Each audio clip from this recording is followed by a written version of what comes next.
पाठ छीनकर आपके ऊपर हक और अधिकार जमाया हुआ है, आपके अधिकारों को हजम किया हुआ है। इस बात को समझने में मेरी विचारधारा थी तो मैंने कहा एक बार नहीं, यदि कितनी ही बार कुर्बानी राजेश तेवतिया को उस शख्सियत को मजबूत करने के लिए देनी पड़ती है तो कभी राजेश तेवतिया पीछे नहीं हटेगा। ये लड़ाई मेरी नहीं है, ये लड़ाई हम सबकी है। आप सबको देखना है, आप सबको ये समझना है, आप सबको ये जानना है कि वो कांग्रेस जो दलितों पर अत्याचार करती है, जो भाई को भाई से बांटने का काम करती है, आज दुहाई देते हैं कि एक हो जाओ।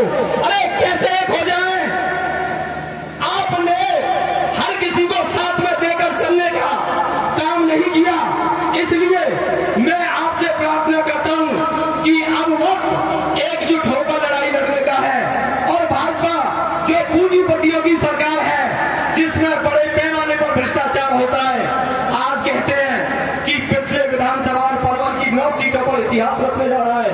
तो आदरणीय साथियों, सिर्फ इतनी विनती करता हूं कि आप सभी चूक मत जाना, आप सभी मिलकर मेरे साथ में हाथ उठा के कहो कि भाई दीपक डागर को एक वोट देंगे भी और बल्ला के निशान पर 9 नंबर पर अपना बटन दबाकर इसको समर्थन देंगे।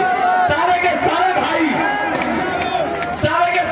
मेरे साथ में हाथ उठाकर कहो कि इस शख्सियत को जिसने दिन रात मेहनत की है, जिसने ईमानदारी और भाईचारे की मिसाल जो कायम की है, उसको कभी झुकने नहीं देंगे, उसके हाथ को ऊपर रखेंगे।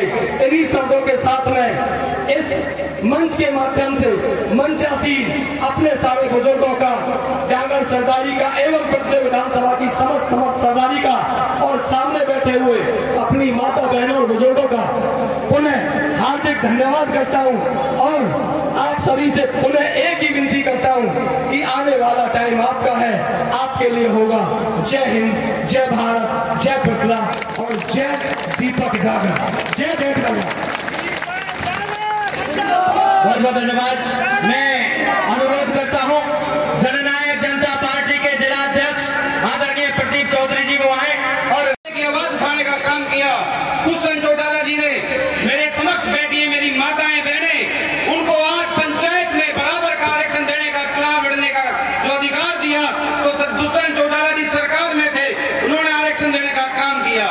मेरे समक्ष बैठे मेरे सभी पिता तुम बुजुर्ग और नौजवान साथी बैठे हैं। सब प्रथम मैं नौजवान की बात करूं तो 75% लोकल आरक्षण देने का यदि किसी ने काम किया तो विधानसभा में पास कराने का काम किया तो वो दुष्यंत चौटाला जी ने किया।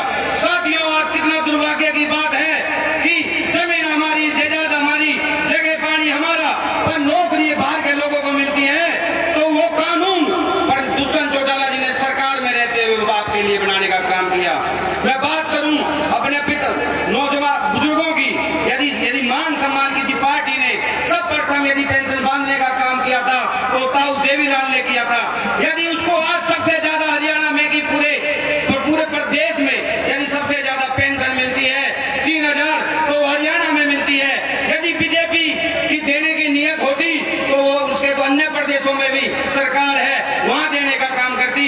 यदि दुष्यंत चौटाला जी सरकार में थे तो पूरे देश में सबसे ज्यादा बुढ़ापा पेंशन मिलती है 3000, तो दुष्यंत चौटाला जी की देन है। दुष्यंत चौटाला जी ने हमारे लिए काफी लड़ाई ली। मैं बात करूं किसान की, आज से 4 साल पहले की मैं आपको बात बताता हूं। मैं भी किसान हूं। जब हम मंडियों में जाते थे तब अपनी फसल को लेके 1 से 2 दिन 4 दिन के अंदर हमारी फसल बिकती थी और 2 से 4 महीने के अंदर हमारे पास पेमेंट आने का काम करती थी। दुष्यंत चौटाला जी सरकार में थे, आज हम फसल बेच के अपने घर आते हैं और 24 से 48 घंटे के बीच में आपके खाते में पेमेंट आने का काम करती है। साथियों, बहुत से ऐसे काम है जो सरकार में रहते हुए दुष्यंत चौटाला जी ने काम किए। ये तो कांग्रेस और बीजेपी की चाल थी, क्योंकि नौजवान युवा पढ़ा लिखा ऐसा नेता था जिसको बदनाम और जिसको नीचे गिराने के लोगों के लिए एकता और समानता का, प्रभुता का हक और अधिकार दिया। मैं नमन करता हूं तथागत भगवान बुद्ध को, मैं नमन करता हूं सर छोटू राम जी को, मैं नमन करता हूं बहुजन समाज को मैं नमन करता हूं, जनता जनार्दन को। मेरे बुजुर्गों, हम उम्र साथियों, मेरी मातृशक्ति, आप लोगों के बीच में बोलने का मौका मिला।